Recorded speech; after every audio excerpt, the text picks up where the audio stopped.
Assalamualaikum warahmatullahi wabarakatuh. Selamat datang di mata pelajaran Sejarah Peminatan kelas 11 IPS. Sebelumnya, jangan lupa untuk subscribe channel ini agar kalian tidak ketinggalan dengan materi yang akan saya upload di setiap minggunya, ya. Oke, pada minggu yang lalu kita sudah membahas mengenai proses masuknya Islam di Nusantara.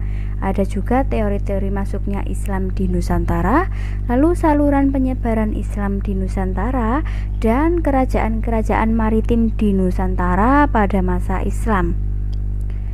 Pada pertemuan kali ini kita akan membahas mengenai sistem pemerintahan, ekonomi, dan budaya pada masa kerajaan Islam di Nusantara. Baiklah, kita lanjutkan ke pembahasan materi. Yang pertama yaitu sistem pemerintahan. Dahulu kala ini, kerajaan yang bercorak Islam ini menggunakan sistem pemerintahan apa? Yaitu menggunakan sistem pemerintahan kerajaan atau kesultanan. Nah, ketika pemimpinnya ini merupakan seorang raja atau raja, maka pada kerajaan Islam ini sebutan raja tadi diubah menjadi sebutan sultan. Sebutan sultan ini berasal dari bahasa Arab yang artinya yaitu raja. Sebutan lainnya yaitu diantaranya yaitu maulana, panembahan atau susuhan. Kemudian ketika seorang sultan ini ingin mengambil keputusan mengenai segala aspek pemerintahan, ya tentunya karena ini ada di sistem pemerintahan, maka seorang sultan ini akan meminta saran terlebih dahulu atau nasihat kepada para ulama. Nah, para ulama ini pada masa Islam tadi disebut dengan wali songo, ya. Dengan harapan apa? Dengan harapan agar para ulama tadi dapat membantu memberikan pendapat atau keputusan yang terbaik, ya. Karena nasihat para ulama ini dipercaya dapat memberikan rahmat bagi setiap keputusan yang diambil seorang sultan tadi. Nah, wali songo itu tentunya ada 9. Kemarin sudah kita bahas di pembahasan yang minggu lalu. Jadi saya lanjutkan saja ke sistem selanjutnya, yaitu sistem sosial, ya. Nah, di sistem sosial ini pada kerajaan Islam ini tidak menerapkan sistem kasta. Jadi semua itu sama, ya, termasuk di mata yang maha kuasa itu semua sama.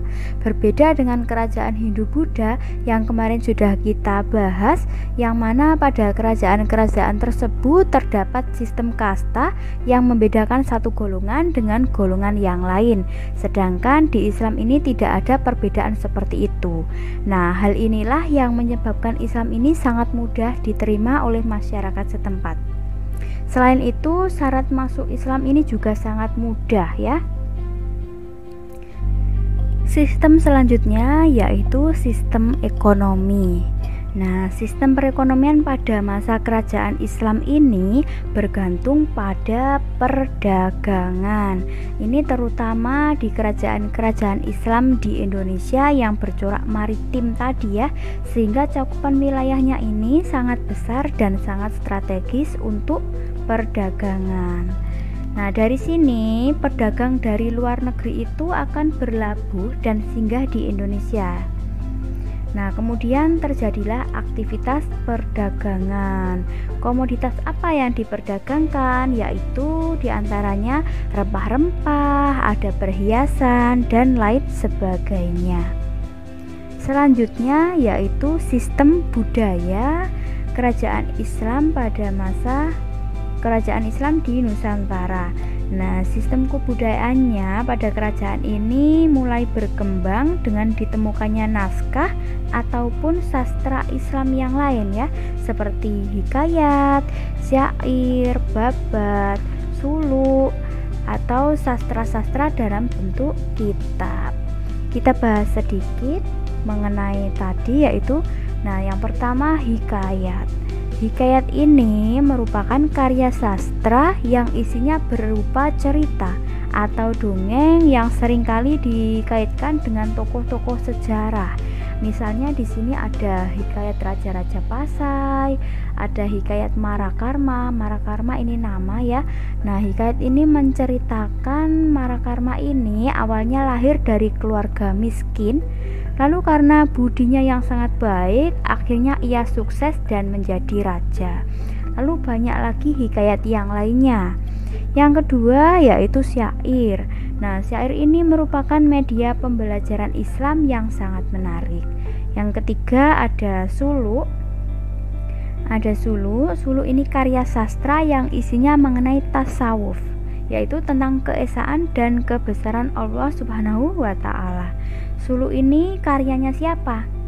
Suluk ini yaitu karyanya Sunan Bonang yang dituliskan pada daun hastuban. Daun hastuban yaitu daun lontar ya. Yang keempat yaitu babat. Babat ini merupakan bentuk cerita sejarah yang di dalamnya bercampur dengan mitos dan kepercayaan masyarakat yang kadang tidak masuk akal. Ini contohnya ada babat Tanah Jawi yang sangat terkenal itu, lalu ada babat Cirebon, babat Demak dan lain-lain. Yang terakhir ini ada sastra dalam bentuk kitab. Ini contohnya ada kitab Sastra Gending dan lain-lain ya. Nah, sudah sampai di sini yang dapat saya sampaikan. Semoga bermanfaat dan semoga kalian paham apa yang sudah saya sampaikan tadi. Apabila ada kesalahan, saya mohon maaf sebesar-besarnya. Saya akhiri. Wassalamualaikum warahmatullahi wabarakatuh.